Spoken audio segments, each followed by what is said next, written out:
Who's going to tell us what this film's about? ONIRIKA, the animation film, which is kind of cool to watch, but does it even matter what they're trying to say? I confess I did not get this. Maybe I'm not supposed to, but I'd have to say the visuals, the artwork, I would say a lot of time, effort, and thought went into the visuals and the accompanying audio that is sort of like the sound visuals.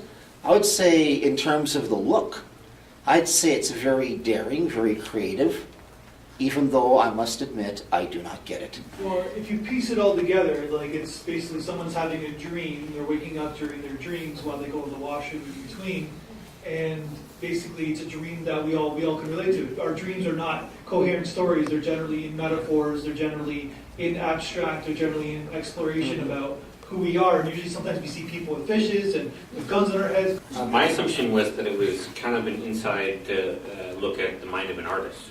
Yeah. You have the piano, you have all those different artistic, visuals to it, and so I assumed that was kind of where they were going with it. I still didn't get it, I still didn't understand what the point of the film was, but I assumed that was the point. Okay. I have a different opinion, we'll go to you. Sort of building on what that last gentleman said, I sort of felt the same way. Maybe it's somebody who on purpose tried to live in that sort of weird twilight phase, that dreamy sort of existence, when you're having that, you wake up 2 o'clock, 3 o'clock in the morning, and you're sort of in between, totally being coherent and sleep and dream. And I feel like he just sort of wanted to permanently remain in that state, and maybe that's when he sort of got his best ideas or his best inspiration, because clearly he was an artist. He seemed to sort of, from his apartment and the artwork on the wall, and At the end of his life, Simon Bolivar said that everything I have tried to do has been like trying to plow a furrow in the ocean. And we saw that metaphor in this Venezuelan film, where the man was trying to plow a furrow in the water. And so maybe he's feeling futile, he's not succeeding as an artist. He's certainly living in a very crappy place with a leaky roof and bugs crawling on the wall. In fact, everybody in every film we've seen tonight has lived in a crappy place for some reason. It's all subjective, by the way. But beyond that, I don't know. I think you need to be Freud or young to interpret this film.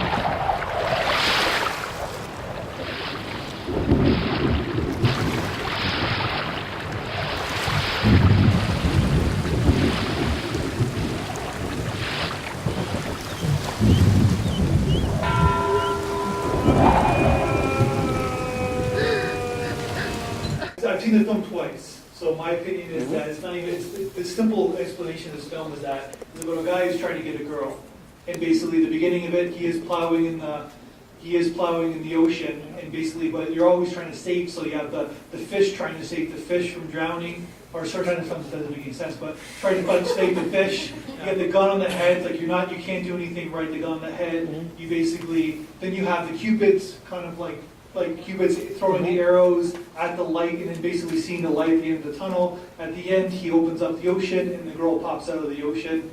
He's trying to get the girl. But that's just my opinion. I don't really understand the whole film, but what I saw there, you ever see some of the Salvador Dali pictures? Yeah. That's exactly what I thought. Very unusual, with things coming out of people's heads, lots of fishes, really weird.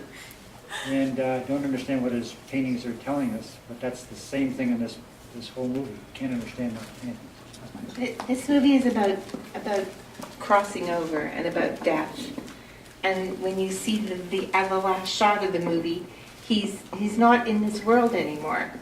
He's gone, and you see him only through the glass, through the mirror, through the looking glass. He's crossed over out of this world into the place that he's held in his imagination. And he's not in the apartment anymore. He's not in the bed. He's over. We'll go to you, then we'll go to you. I do think that maybe the tub filled with water and his shirt hanging over the tub was him, checking out. Okay. And then he's We'll go to you. It kind of reminded me also of insomnia, because I've had insomnia, and it And I definitely thought there was a theme there, just like when he was looking at the clock and, you know, you're up all night and can't sleep. And then also, yeah, it reminded me of sort of a cross between Salvador Dali and a David Lynch movie. Like, I didn't think that I'd actually like it in the beginning, but at the end of it, there's just something that I really appreciated about it. And it's kind of like, yeah, watching David Lynch, maybe like, even though I don't get it, that's okay. Like, it's still, it just kind of affects you. And yeah, it really stood out for me.